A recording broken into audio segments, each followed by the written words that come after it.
Semua daripada kita adalah hacker. Hacker ni orang kata godam. Bukan makna benda yang tak baik, mencuri maklumat. Itu namanya cracker. Kena beza. Hacker ni bermakna kita mencari satu solusi, satu jawapan daripada satu kebuntuan.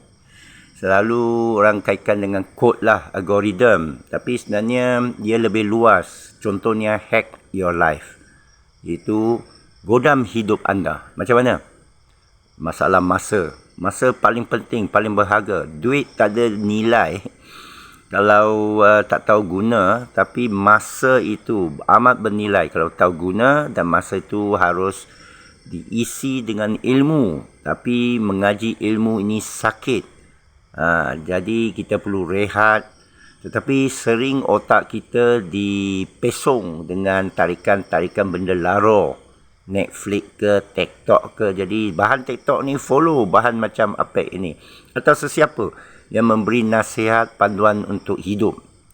Hack your life bermakna panduan untuk kita hidup. Okey, nasihat pertama. Tulis atau rancang. Ada satu visi rancang. Secara purata dalam 5 tahun kita boleh ubah nasib hidup kita daripada miskin kepada kaya, daripada gagal kepada berjaya. 5 tahun maksimal. Kalau tidak, bermakna kita dah bazir hidup kita selama 5 tahun ini. Tidak ada rancangan. Jadi pertama kena ada visi. Okey. Dalam masa 5 tahun apa anda nak berlaku pada diri anda. Ini Allah bagi amanah peluang pada diri anda. Ya. Tulis apa anda nak lakukan. Kena tulis visi. Lepas tu tulis jangka masa pendek. Dalam setahun ini nak capai apa. Lepas tu lebih pendek hari ini. Kerana ke arah dah tahun apa nak capai dalam 5 tahun, apa nak capai dalam setahun. Hari ini nak buat apa. Contohnya, saya nak menguasai Docker. Kenapa? Tulis lebih kurang sana. Saya nak baca ilmu baru. Kenapa? Berikan masa. Dalam berapa hari nak siap. Ya. Lepas itu kita ada rancangan, ada tujuan, nak capai sesuatu, dah tahu kenapa. Kita jangan bagi benda lain mengganggu.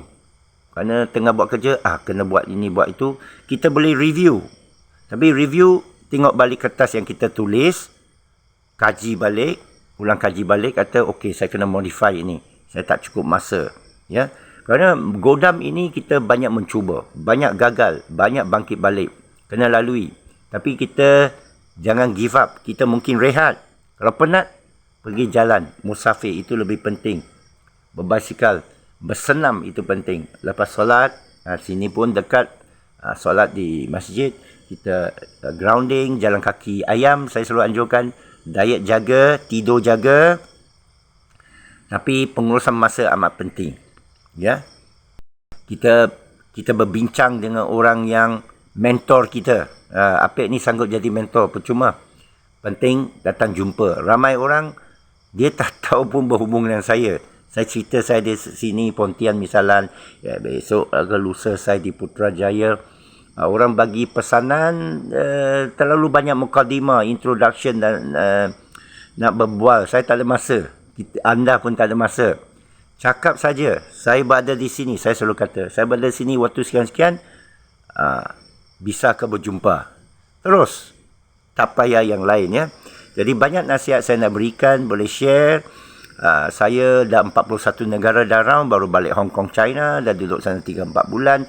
Saya dalam bidang komputeran, tapi komputeran luas. Saya bidang perakaunan, ERP, iaitu integrasi atau kesepaduan sistem operasi logistik kilang ke, penyimpanan stok ke, jualan ke, pengedaran kepada e-commerce, tapi lebih tepat kepada perakaunan. Kerana setiap benda perlu akaun, debit dan kredit. Tak berubah walaupun AI ke, ChatGPT ke semua datang.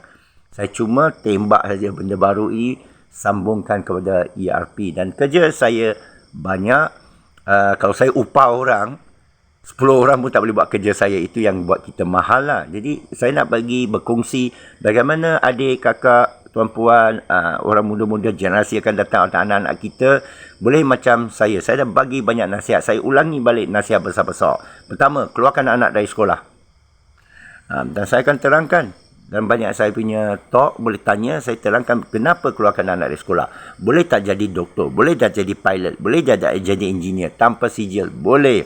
Saya pernah temui di seluruh dunia. Ada cara dapat sijil di luar sistem sekolah. Saya pun ada sijil yang mahal. Itu saya adalah CTFL, itu Certified Tester Foundation Level. Itu saya adalah pakar uji perisian komputer yang diiktiraf Bank Negara misalnya. Ya. Okey. Itu pertama, keluarkan anak dari sekolah. Kedua, bagi dia terlibat bercampur dengan mentor ke orang ke yang berniaga ke, tak kisah. Kadang paling lekeh lah dia pergi kerja kat kedai burger ke apa, dia akan belajar banyak. Kerana masalah kita ialah komunikasi tak ada. Terlalu pemalu. Itu satu malapetaka tu. Dia kena ada skill sosial. Kita social engineering tak ada. Tegur orang tak ada. Akhlak beradab dalam pertuturan tak ada. Ini yang saya mesti kata. Sekolah tak ajar ni. Kerana sekolah dibebani dan kurikulum yang terlalu berat. Terlalu tak kena. Sehingga mereka tak dapat ajar budak-budak ni pergaulan. Bukan kata pergaulan bebas. Yang betul. Yang tepat. Bercakap dengan orang. Sekolah biasa kebangsaan gagal, universiti pun gagal, perlu pada sekolah international. Itu pun agak gagal kerana hanya orang perseorangan yang terdedah, yang ibu bapaknya betul-betul ajar atau dedahkan dia atau latih dia baru pandai bercakap. Orang kita, anak saya sendiri pun susah. Kena ada pendedahan daripada awal. Bawa dia keluar dari sistem sekolah adalah jalan pintas sekali dan tidak ada hutang PTPN. Dia terus ada pengalaman. Anak saya keluarkan umur 15. Bagi dia PMR, saya bawa round dunia 18 negara dan 8 bulan. Allah berikan rezeki. Ini yang bagus. Bila anda lakukan sesuatu yang baik, Allah akan rahmati anda. Yakinan kepada Allah tu tentu sekali amat penting. Tapi saya ambil jalankan tugas saya sebagai mentor kepada anda. Ikuti saya dalam TikTok. Facebook pun ada, YouTube pun ada, dan bahan-bahan yang saya sampaikan. Saya juga anjurkan baca buku, tapi payah orang baca. Stephen Covey, Edward de Bono, antaralah tajuk-tajuk ni. Belajar bab ekonomi tahun pertama. Ambil masa.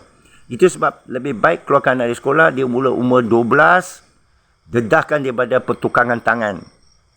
Dedahkan dia pada jual beli, kedai burger ke, jual mi ke, kedai runcit ke, dia boleh tolong ke. Dia terdedah, dia tercakap. Kalau dia tak ada semangat, suruh dia tulis sekali lagi. Suruh dia tulis schedule hidup dia hari ini nak buat apa, nak main game berapa jam, bagi dia kawan. Yang penting dia jumpa kawan, 5 kawan yang terdekat itu yang pengaruhi dia. Saya tahu ini banyak masalah. Saya pun tengah fikirkan satu institut Hafiz Hacker yang boleh letak budak-budak yang cemerlang, boleh mempengaruhi adik-adik yang lain. Masalah makanan, jangan bagi gula-gula, bagi benda yang masam, benda yang macam mangga, asam buih, yang probiotik lebih sihat. Ini masalah kita. Banyak benda kena godam. Tapi diri kita ni kena berjaya. Anda berjaya, jumpa saya. Yang gagal pun boleh jumpa saya, tapi saya akan fikir, kita akan bincang macam mana berjaya. Lepas itu, ikutlah nasihat masalah kita. Kadang kita dah bagi formula, dia tak mau ikut. Degil, satu. Kedua, dia mau ikut tapi ada kelemahan, tak apa. Kita boleh selesaikan. Kelemahan adalah kejadian daripada Allah mencabar kita. Antara kelemahan paling besar yang saya cuba buat, tak dapat buat, dan ini serah kepada Allah, ialah bersatu. Bukan parti bersatu, umat bersatu. Umat tak nak bersatu. Salahkan Illuminati, salahkan Yahudi, salahkan DAP. Siapa lagi nak salahkan? Salahkan diri. Jadi mula saat ini, kita bangun subuh, mandi, lepas tu kita pergi jalan, exercise. Lepas itu, kita tulis, tengok balik apa yang kita tulis, fikir sejenak, visualize dalam otak kita supaya kita dah bersedia. Lakukan, jangan terlalu beban. Setengah jam rehat 10 minit. Setengah jam rehat 10 minit. Pacing, dia macam lari maraton. Sekian saja. Assalamualaikum. Semoga anda dan kita semua berjaya dan bersatu maju ummah kerana Allah Subhanahu Wa Taala. Assalamualaikum warahmatullahi wabarakatuh.